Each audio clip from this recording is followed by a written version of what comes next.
வணக்கம் மக்களே. சரி, உண்மையிலே எனக்கு என்ன என்ன சொல்கிறேன் புரிய மாட்டேங்குது. என்ன வந்து பேசி என்ன பண்ணலானே புரிய மாட்டேங்குது. இங்கே வாங்க, ஆப்பிள் வாங்கிட்டு வந்தேன். மேலே பார்த்தா சூப்பராக இருக்குது. இங்கே பாருங்கள், மேலே பார்த்தா சூப்பராக இருக்குது. 200 நம்ம வந்து ஹை குவாலிட்டி ஓரளவுக்கு பண்ணுவா அப்பப்போ. இது எப்படி கொல இருக்குது. நாங்கள் பார்க்கல. அவனுக்கு அவங்க வந்து எனக்கு கொஞ்சம் காசு கொடுக்க வேண்டியது இருந்துச்சா, அப்பப்போ அவன் காசு கட்டாதனால நான் ஃப்ரூட்ஸ் வாங்கிட்டு வந்துட்டு இருக்கிறேன். சரின்னு சொல்லி வாங்கிட்டு வந்ததை இப்போ சாப்பிட்டா சுகர் இருக்கிறவங்க யாராவது கொஞ்சம் ஜீரணமாகாமல் கொஞ்சம் ஒரு மாதிரியாக இருந்துன்னு வச்சுக்கோங்களேன், ஒரு ஆப்பிள் எடுத்து தாராளமாக சாப்பிட்ருங்க. என்ன அது வந்து உங்களுக்கு சுகர் சாப்பிடக்கூடாதுன்னு டாக்டர் சொல்லியிருக்கிறாரு. ஆனால் அதெல்லாம் ஒன்றும் பிரச்சனை கிடையாது. நீங்கள் ஒரு ஆப்பிள் பழம் சாப்பிட்டு ஒரு 1/2 மணி நேரத்தில் பாருங்களேன், ஜீரணமாகி உங்களுக்கு நல்லா ஃப்ரீயாக இருக்கிற மாதிரி இருக்கும். நான் ஒரு 2 நாள் 3 நாளைக்கு 1 கிலோ அப்படி சாப்பிடுவேன். ஒரு நாளைக்கு நல்லா இருந்ததுன்னா எடுத்துக்க மாட்டேன், இல்லைன்னா தாராளமாக சாப்பிடுவேன். அதனால் நீங்கள் சுகர் இருக்கிறவங்க யாராக இருந்தாலும் சரி, ஆப்பிள் பழம் ஜீரணமாகாமல் இருந்ததுன்னா டீ வச்சு குடிக்கிறது அதெல்லாம் பண்ணாதீங்க. இல்லை ஒன்றும் பட்டையும் ஏலக்காயும் 2 போட்டு கொதிக்க வச்சு கொஞ்சம் கூட பால் ஊற்றி அது வேணால் குடிக்கலாம். நீங்கள் அது குடிச்சிங்கன்னா சுகர் கண்ட்ரோல் பண்ணும். இது வந்து உடனே ஜீரண சக்தி கொடுத்து உடனே வந்து கொஞ்சம் ஹெல்த்தியாக நல்லா வச்சுக்கும் ஆப்பிள். மற்ற ஃப்ரூட்ஸ்லாம் இருக்குது, அதுக்கு தகுந்த மாதிரி அது பண்ணிக்கலாம். ஆப்பிள் வந்து அந்த ஒரு சக்தி நல்லா கொடுக்கும். எங்கள் பொண்ணே சொல்லுவேன், சின்ன பொண்ணு, நான் எப்போவுமே ஆப்பிள் வாங்கி வச்சுருப்பேன்னா அந்த இதில் வந்து கொஞ்சம் செடிக்கிலியமா ஒரு ஆப்பிள் கொடுங்க அப்படின்னு பாடம் ஃப்ரிட்ஜுக்குள்ளே தான் இருக்குது, போய் எடுத்துக்க அப்படிம்பேன். இப்போ என்னன்னு பார்த்தா ஃப்ரிட்ஜுக்குள்ளே வைக்கிறதில்ல, இங்கே வெளியே வச்சு சாப்பிட்றது. ஃப்ரிட்ஜுக்குள்ளே வச்சு தான் சாப்பிடக்கூடாதுறாங்க. ஆனால் நான் மட்டும் குழம்பு வச்சோன்னு வச்சுங்களேன் 3 நாளைக்கு வச்சுக்குவேன். முடியல, யாரும் இல்லைங்க, நான் மட்டும்தாங்க இருக்கிறேன் இந்த வீட்டுக்கு. நானே ராஜா, நானே மந்திரி. ஆமாம், அதனால் செய்ய முடியாமல் இங்கே வேறு ஒன்றும் இல்லை. அது மேட்ரு செய்ய முடியாமல். சரிங்களா?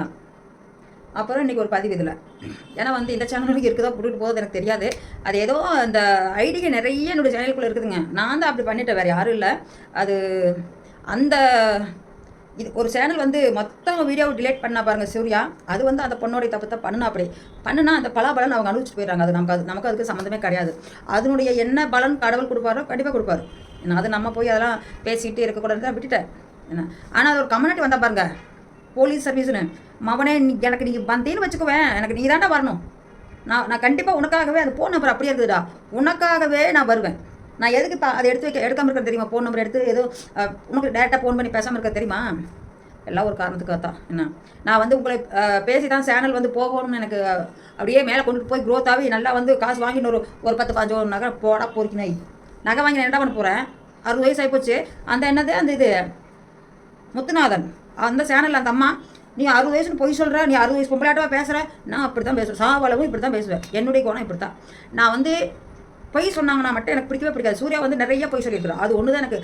இப்போன்னு இல்லை, நான் அமௌண்ட்லாம் ஹெல்ப் பண்ணி கொஞ்ச நாள்லேயே என்கிட்ட வந்து ஒவ்வொரு இதுவும் இப்படி தான் பேச, என்னடா இப்படிலாம் பொய் பேசுகிறேன் அப்படின்னு நான் கேட்டுக்கிறேன். கேட்டால் அம்மா அப்போ தான் கண்டென்ட் போகும், அது அப்படி தான் பார்ப்பாங்க, அப்படி தான் சொல்லணும் அப்படின்னு இருக்குது. சத்தியமாக என்னோடய சேனலில் நான் வந்து அந்த மாதிரி இது பண்ணலை, கண்டென்ட்டும் வேண்டாம்.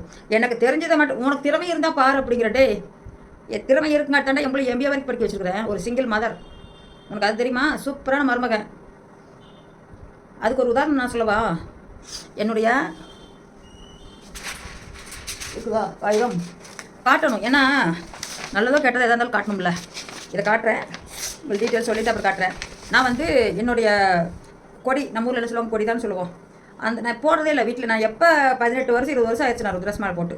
எங்கள் வீட்டுக்காரர் போட்டு முழுக்கட்டும், அப்புறம் தான் நான் போட்டேன். சிவன் மட்டும்தான் நம்பி இருக்கிறேன், வேறு எந்த இதுவும் இல்லை. ஆனால் ஒரு இது நடந்தது, அது நான் சொல்லணும். இது எங்கள் யார் உதவி பண்ணாலும் சரி, பண்ணாங்களோ இல்லையா எனக்கு தெரியும், நான் சொல்கிறேன். ஒரு தெய்வத்தை நம்பினீங்கன்னா அந்த ஒரு தெய்வத்தை மட்டும் நம்புங்க. நீங்கள் அந்த ஐயோ எங்கே கட்டுறது, ஐயோ இங்கே ஒரு அம்மா நிற்கிது, இவங்க தான் தெய்வம், எனக்கு ஹெல்ப் பண்ணாங்க, அந்த அம்மா தான் எனக்கு தெய்வம் அப்படின்லாம் போகாதீங்க. சூர்யா அப்படி தான் ஃபார்மாலிட்டி பண்ணி என்ன எங்கேயும் எல்லா சேனல்லையும் போகிற மாதிரி பேசிவிட்டா. கடைசியில் அதே சேனலில் என்னை தூக்கி என்னது சைக்கோன்னு போட்டுவிட்டான். ஒரு சேனலில் இப்போ ஒரு 10-15 நாளைக்கு முன்னாடி ஒன்று யூடியூப்காரங்களே க்ரியேட் பண்ணி கொடுத்தாங்க. அதில் வந்து வியூவர்ஸ் வந்து சூப்பராக போய்கிட்டு இருந்துச்சு.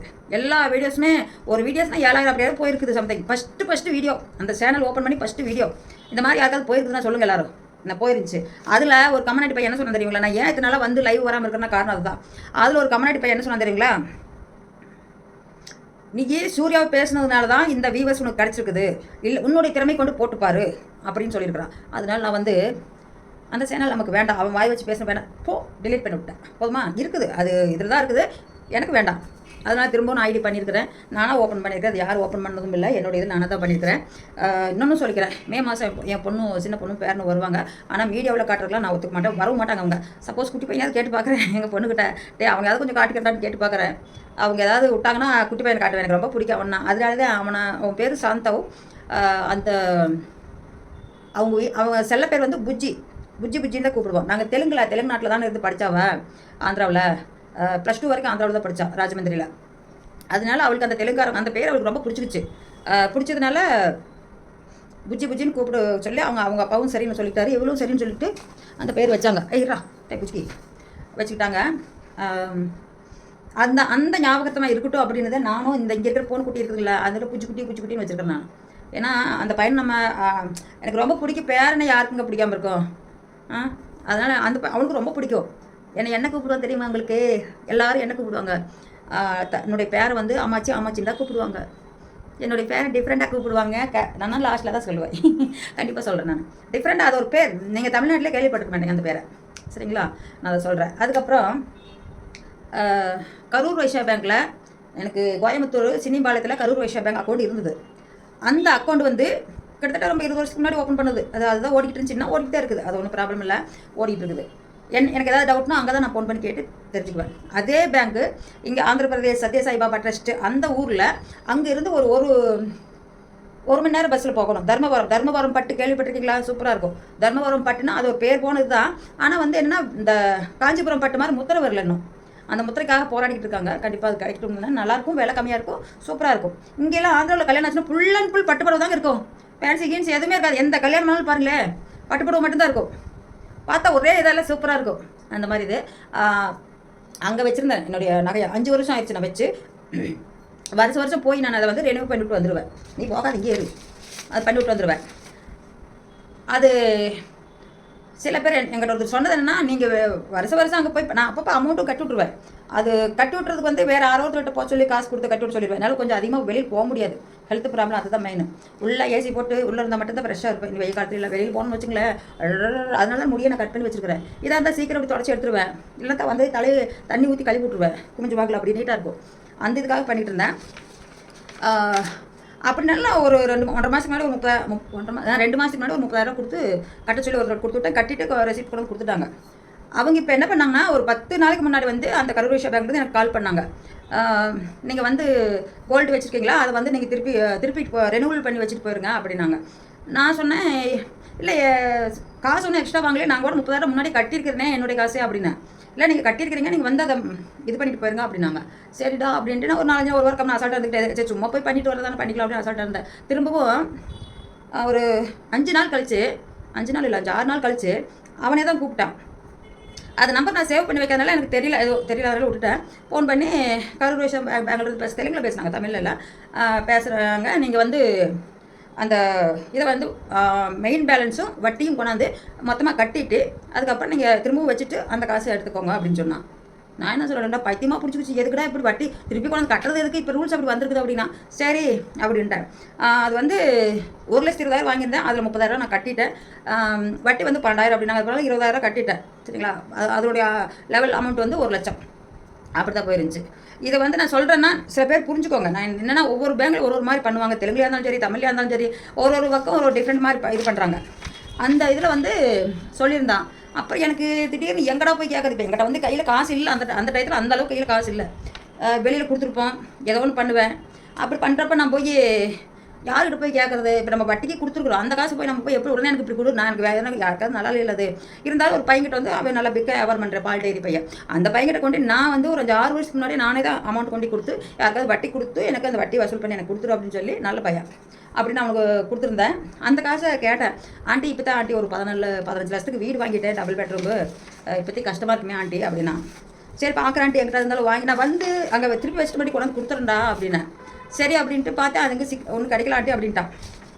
சரி அப்படின்ட்டு நானும் ரொம்ப மனசு ஒரு மாதிரி இருந்துச்சு. சரி வீட்டு என்ன இருந்தாலும் நம்ம பேசிக்கலாம், எதுக்கு போய் பயக்கணும் இதில் போய் அப்படின்ட்டு ஒரு தைரியம்.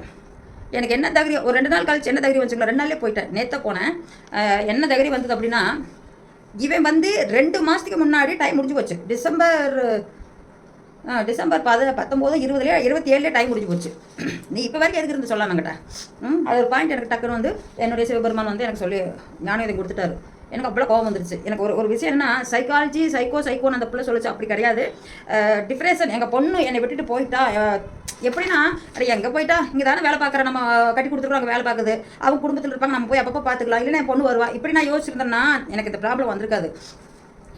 என்கிட்ட அன்பாக இருக்கிறவங்க எங்கிட்ட மட்டும்தான் இருக்கணும், அந்த மைண்டு எனக்கு. எங்கள் அம்மாவுக்கும் அதே மைண்டு, இப்போ என் சின்ன பிள்ளைக்கும் அதே மைண்டு. எனக்கு பண்ண முடியும்? அது கிடைக்குமா நம்மளுக்கு? கிடைக்காது தான். கொஞ்ச நாள் கிடைக்கும், அதுக்கப்புறம் கிடைக்காது. நம்ம நினைக்கிற மாதிரி நடக்கவே நடக்காது. அதனால நான் என்ன பண்ணேன்னா, எங்கள் 2-3 பேருக்கு கேட்டு பார்த்து போட்டு, ஐயோ என்னடா பண்ணுறது, இதாக இருந்தால் ஆகும்போது எங்கள் பொண்ணுகிட்ட கேட்டு பார்த்தேன். கேட்டு பார்த்ததுக்கு இல்லைம்மா அது கொஞ்சம் ப்ராப்ளமாக இருக்குது அப்படின்னு சொன்னா. அப்படியே பொண்ணுன்னா எங்கள் பொண்ணு கிடையாது, வேறு பொண்ணுன்னா எங்கள் பொண்ணு இல்லை, நீங்கள் அப்படின்னு நினச்சிடாதீங்க. எங்கள் பொண்ணுக்கெலாம் நான் போய் கேட்க மாட்டேன். வேறு பொண்ணு, வேறு தெரிஞ்சுன்னா சித்தப்பா பெரியப்பா பொண்ணுங்க அந்த மாதிரி. சித்தப்பா எனக்கு பொண்ணாகும் அந்த மாதிரி. அந்த இதில் போய் நான் கேட்டிருக்கு இப்படின்னு சொன்னாங்க. சரி என்னடா பண்ணுறது பார்ப்போம் அப்படின்னு போட்டு எனக்கு ஒரு பயங்கர ஒரு டென்ஷன்லேயே இருந்துச்சுங்க. அந்த நைட்டெல்லாம் தூங்கல, சத்தியமாக அவ்வளோ டென்ஷன் இருந்துச்சு. என்னடா போய் காலையில் என்ன பேசுறது என்ன அப்படின்ட்டு. இங்கே சூப்பர் பஜாரில் இந்த பிரசாந்த்னு ஒரு பையன் சொல்லிட்டு இருப்பாரு, கரூர்லேருந்து வந்து வச்சுருக்காங்களா அப்படின்ட்டு. பிரசாந்த் ஒரு பையன் சொல்லிட்டு இருப்பாருங்க.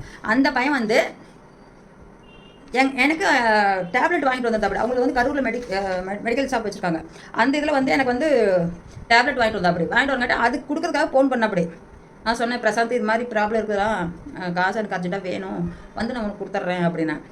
அப்புறம் அந்த பையன் என்ன பண்ண, அப்படி எவ்வளோ வேணும்னு தான் கேட்டா. அப்படி எவ்வளோ வேணும், எவ்வளோ பேங்க் கட்டணும்னு தான் கேட்டா. அப்படி 1 லட்ச ரூபா போதும் அப்படின்னு. சரி அப்படின்ட்டு நான் சொல்லிவிட்டு நான் கிளம்பி போயிட்டேன். அங்கே போனதுக்கப்புறம் 1,35,500 கட்ட வேண்டியது வந்துச்சு. 2 நாளைக்கு அது எதாவது பெனால்ட்டி போட்டிருக்காங்க. ஆனால் ஐயோ என்னமோ அதிகமாக டைம் இருக்க மாட்டேங்குதே. அடுத்த வீடியோவில் சொல்கிறேங்க. வேண்டாம், இவ்வளோ டைம் ஓடுது. நான் அடுத்த வீடியோவில் சொல்கிறேன்.